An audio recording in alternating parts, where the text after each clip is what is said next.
The lodge of human nature, Robert grain.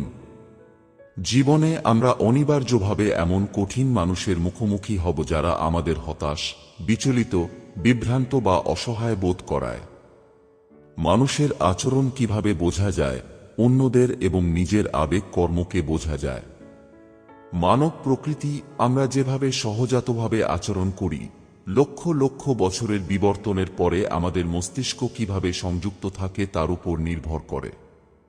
মনোবিজ্ঞান এবং দর্শনের উপর সাহিত্যের বিস্তৃত অধ্যয়নের মাধ্যমে রবার্ট গ্রিন মানব প্রকৃতির 8টি নিয়ম ব্যাখ্যা করেছেন, যা আমাদের বুঝতে সাহায্য করবে যে মানুষ কেন আমরা এমন আচরণ করি। অন্তর্দৃষ্টিগুলি আপনাকে চরিত্রের আরও ভালো বিচারক হতে, আপনার চিন্তাভাবনা পরিচালনা করতে, অন্যদের প্রতি সহানুভূতিশীল হতে এবং তাদের আরও কার্যকরভাবে অনুপ্রাণিত প্রভাবিত করতে সাহায্য করবে।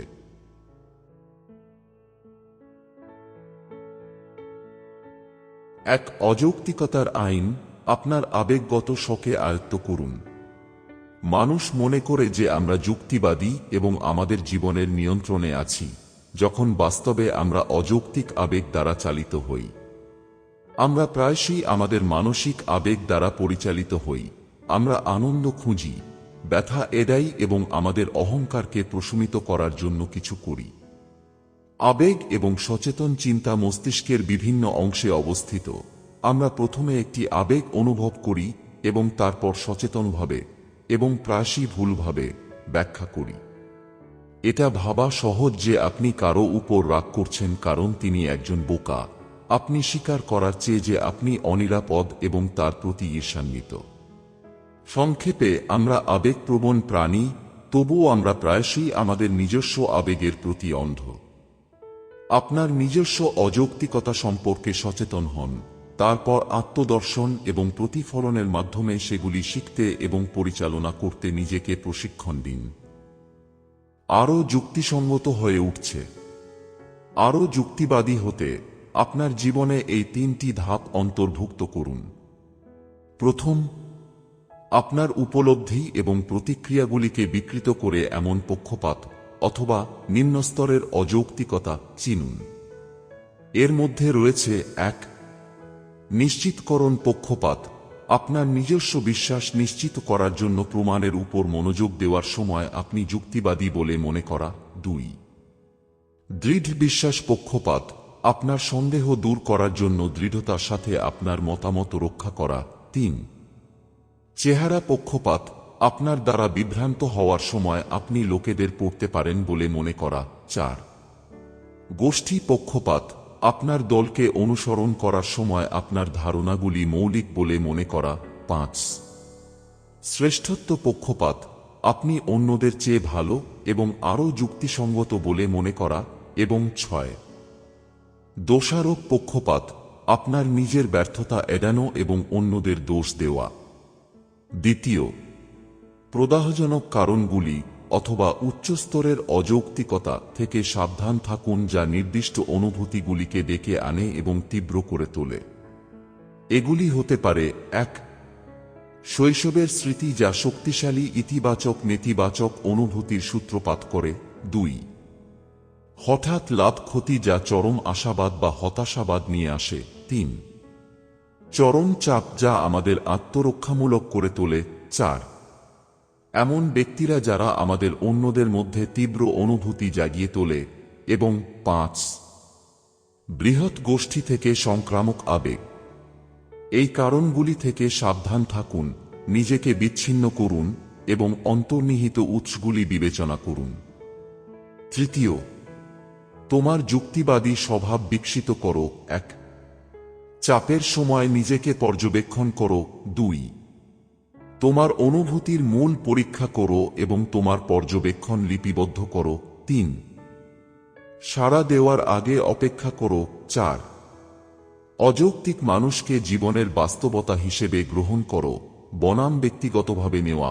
এবং 5, তাদের দ্বারা চালিত না হয়ে সচেতনভাবে তোমার আবেগগত শক্তিকে কাজে লাগাও।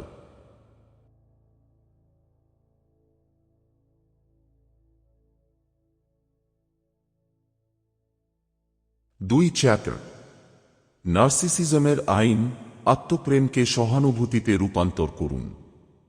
মানুষের সহানুভূতিশীল হওয়ার এবং অন্যদের সাথে সংযোগ স্থাপনের স্বাভাবিক ক্ষমতা রয়েছে। দুর্ভাগ্যবশত আমরা আত্মশোষণের দ্বারা অন্ধ হয়ে যাই। আমাদের আত্মমূল্যবোধ আমরা যে মনোযোগ পাই এবং আমাদের মিথস্ক্রিয়ার মানের সাথে সম্পর্কিত। সমস্যাটি তখন দেখা দেয় যখন আমরা যোগ্য এবং জীবিত বোধ করার জন্য অন্যদের মনোযোগ এবং বৈধতার উপর নির্ভর করি। আমরা সকলেই বিভিন্ন মাত্রায় নার্সিসিস্ট। গভীর নার্সিসিস্টদের আত্মসম্পর্কিত একতাবোধের অভাব থাকে, তাই তাদের আত্মমূল্য সম্পূর্ণরূপে অন্যদের মনোযোগ এবং বৈধতা থেকে আসে। তারা সবকিছু ব্যক্তিগতভাবে নেওয়ার প্রবণতা রাখে, তাদের সম্পর্কের ক্ষেত্রে নিয়ন্ত্রণ এবং মনোযোগ দাবি করে এবং নেতা হিসেবে বিশেষজ্ঞ কৌশলী। আমাদের বেশিরভাগই বর্ণালীর মাঝখানে কার্যকরী নার্সিসিস্ট। আমরা হয়তো আত্মশোষণের মুহূর্তগুলিতে পড়ে যাই, কিন্তু তা থেকে বেরিয়ে আসার জন্য যথেষ্ট শক্তিশালী আত্মসম্পর্কিত অনুভূতি থাকে। সুস্থ নার্সিসিস্টদের আত্মসম্পর্কিত একটি শক্তিশালী স্থিতিস্থাপক অনুভূতি থাকে। তারা তাদের সংবেদনশীলতা বাইরের দিকে নির্দেশ করে, মানুষের প্রতি সহানুভূতির আকারে অথবা তাদের কাজে মনোযোগী সৃজনশীলতার আকারে, অভ্যন্তরীণ দিকে নয়। সুস্থ নার্সিসিজমের দিকে ঝুঁকুন। লক্ষ্য রাখুন, 1. বিষাক্ত সম্পর্কের ফাঁদে না পড়ার জন্য গভীর নার্সিসিজমকে চিনতে। 2. আপনার প্রকৃত স্বভাব সম্পর্কে সৎ থাকুন এবং 3. 4টি সহানুভূতিশীল দক্ষতা বিকাশের মাধ্যমে সুস্থ নার্সিসিজমের দিকে ঝুঁকুন। সহানুভূতিশীল মনোভাব। ধরে নিন আপনি মানুষের সম্পর্কে অজ্ঞ এবং তাদের দৃষ্টিভঙ্গি সম্পর্কে সত্যিই আগ্রহী। আপনার দৈনন্দিন কথোপকথনে 1. আপনার বিচার পক্ষপাত দূরে রাখুন। 2. আপনার অভ্যন্তরীণ সংলাপ বন্ধ করুন এবং সম্পূর্ণরূপে শুনুন। 3. ধরে নেবেন না যে আপনার একই ভাগ করা মতামত আছে। এবং 4. নতুন আবিষ্কারের জন্য উন্মুক্ত থাকুন। ভিসারাল সহানুভূতি। মানুষের প্রতিক্রিয়ার প্রতি মনোযোগ দিন, যেমন মুখের ভাব, দেহের ভাষা এবং কণ্ঠস্বরের স্বর। আরও শক্তিশালী সংযোগ গড়ে তুলতে মিররিং ব্যবহার করুন, যেমন তাদের স্বর বা অভিব্যক্তি অনুকরণ করুন। শোনার সময় মাথা নাড়ুন এবং হাসুন। বিশ্লেষণাত্মক সহানুভূতি। অন্য ব্যক্তির সম্পর্কে তথ্য সংগ্রহ করে তাকে জানা, যেমন পারিবারিক সম্পর্ক, মূল্যবোধ, মানসিক উদ্দীপনা। আপনার সহানুভূতিশীল দক্ষতা বিকাশের জন্য প্রত্যক্ষ পরোক্ষ প্রতিক্রিয়া ব্যবহার করুন। আপনার অনুমান যাচাই করার জন্য তাদের চিন্তাভাবনা অনুভূতি সম্পর্কে জিজ্ঞাসা করুন এবং তাদের প্রতিক্রিয়া এবং সম্পর্ক পর্যবেক্ষণ করুন। 3 অধ্যায়। ভূমিকা পালনের নিয়ম। মানুষের মুখোশগুলো দেখুন। 3টি দক্ষতার মাধ্যমে মানুষকে পড়া এবং নিজেকে সর্বোত্তমভাবে উপস্থাপন করার ক্ষেত্রে দক্ষ হয়ে উঠুন।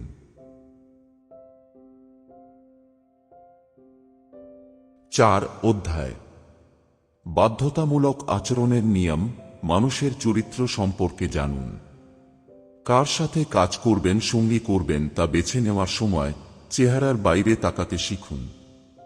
নিজের চরিত্র মূল্যায়ন করতে শিখুন, যাতে আপনি আপনার জীবনের নেতিবাচক দিকগুলি মোকাবেলা করতে পারেন এবং অন্যদের চরিত্র পড়তে দক্ষ হয়ে উঠুন। 5 অধ্যায়। লোভের নিয়ম। আকাঙ্ক্ষার এক অধরা বস্তুতে পরিণত হও। আমাদের যা নেই তা লোভ করা মানুষের প্রবণতা। আকাঙ্ক্ষা জাগ্রত করার জন্য 3টি কৌশল শিখুন এবং প্রয়োগ করুন। 6 অধ্যায়।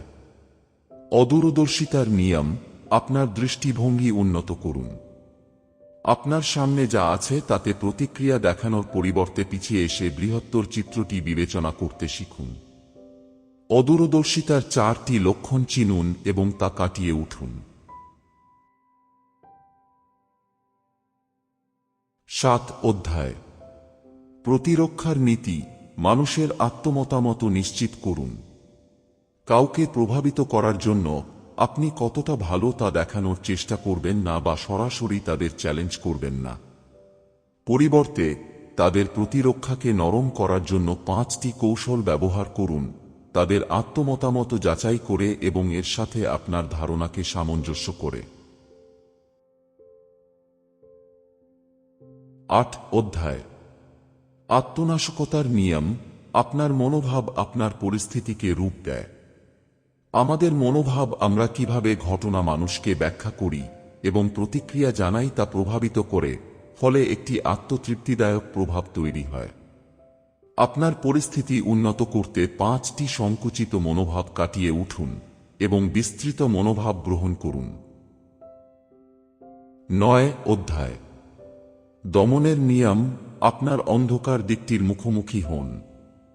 আমাদের সকলেরই একটি অন্ধকার দিক আছে, যেমন স্বার্থপর, লোভী অথবা আক্রমণাত্মক দিক, যা আমরা লুকিয়ে রাখি যাতে আমরা মানিয়ে নিতে পারি এবং পছন্দ সম্মানিত হতে পারি।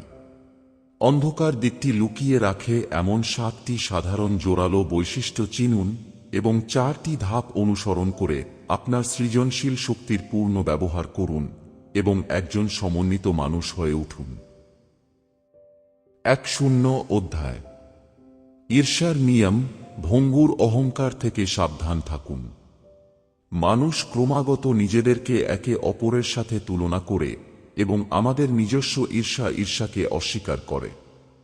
ঈর্ষা বিপজ্জনক হয়ে ওঠার আগেই তা বোঝা এবং ছড়িয়ে দিতে শিখুন। ঈর্ষার লক্ষণ। 5 ধরনের ঈর্ষা। প্রায়শই সক্রিয় ঈর্ষাকে উদ্দীপিত করে এমন পরিস্থিতি এবং কিভাবে আপনার আত্মমূল্য তৈরি করবেন তা শিখুন। মহত্বের নিয়ম। তোমার সীমা জান।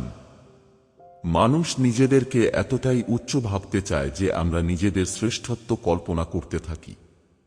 নিজের এবং অন্যদের মধ্যে উচ্চ মহিমার লক্ষণগুলি শনাক্ত করতে শিখো, যার মধ্যে রয়েছে মহৎ নেতাদের 6টি সাধারণ ভ্রম এবং কিভাবে তুমি ব্যবহারিক মহত্ব গ্রহণ করতে পারো। 2 অধ্যায় লিঙ্গ অনমনীয়তার নিয়ম। আপনার পুরুষত্ব নারীত্বের সাথে পুনরায় সংযোগ স্থাপন করুন। প্রতিটি মানুষেরই নারীত্ব এবং পুরুষত্ব উভয় গুণাবলী, জিন এবং হরমোন রয়েছে। 6 ধরনের লিঙ্গ অনুমান চিনতে শিখুন এবং আরও নমনীয়, ভারসাম্যপূর্ণ এবং কার্যকর হওয়ার জন্য আপনার অবদমিত গুণাবলী শক্তিকে উন্মোচন করুন। 3 অধ্যায় লক্ষ্যহীনতার সূত্র। উদ্দেশ্যবোধ নিয়ে এগিয়ে যান। মুহূর্তের আবেগকে অতিক্রম করে উদ্দেশ্যবোধ গড়ে তুলতে এবং আপনার ভেতরের দিক নির্দেশনা অনুসরণ করতে 5টি কৌশল ব্যবহার করুন। 4 অধ্যায় সামঞ্জস্যের নিয়ম।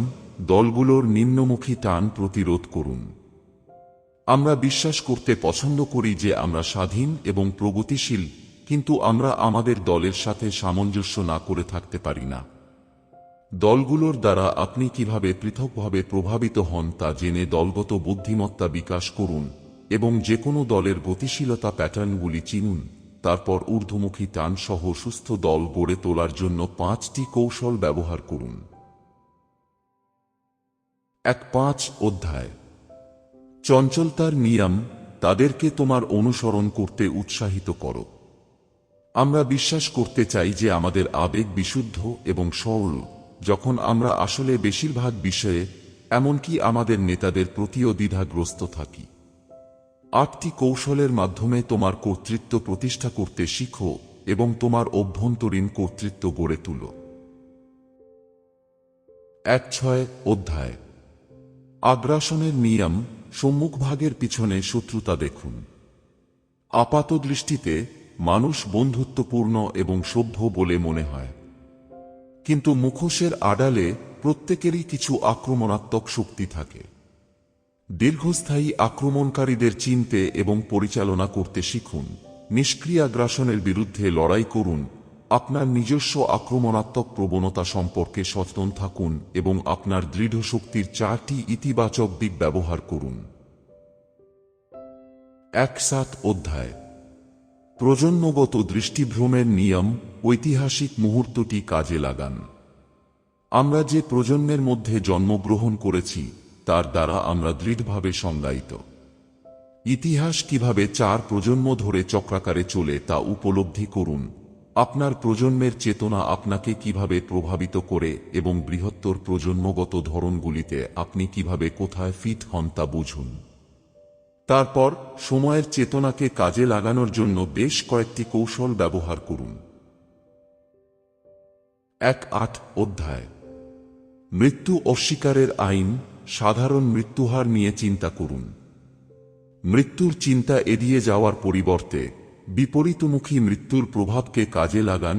আপনার জীবনকে আরও উৎপাদনশীল এবং অর্থবহ করে তুলতে আপনার মৃত্যুহার সম্পর্কে সচেতনতা ব্যবহার করুন। The lodge of human nature বইটি লিখেছেন রবার্ট গ্রিন, একজন আমেরিকান লেখক যিনি কৌশল, ক্ষমতা এবং প্রলোভন সম্পর্কিত বইয়ের জন্য সর্বাধিক পরিচিত। গ্রিন বার্কলে ক্যালিফোর্নিয়া বিশ্ববিদ্যালয়ে পড়াশোনা করেছেন এবং উইসকনসিন ম্যাডিসন বিশ্ববিদ্যালয় থেকে ধ্রুপদী স্টাডিজে স্নাতক ডিগ্রি অর্জন করেছেন।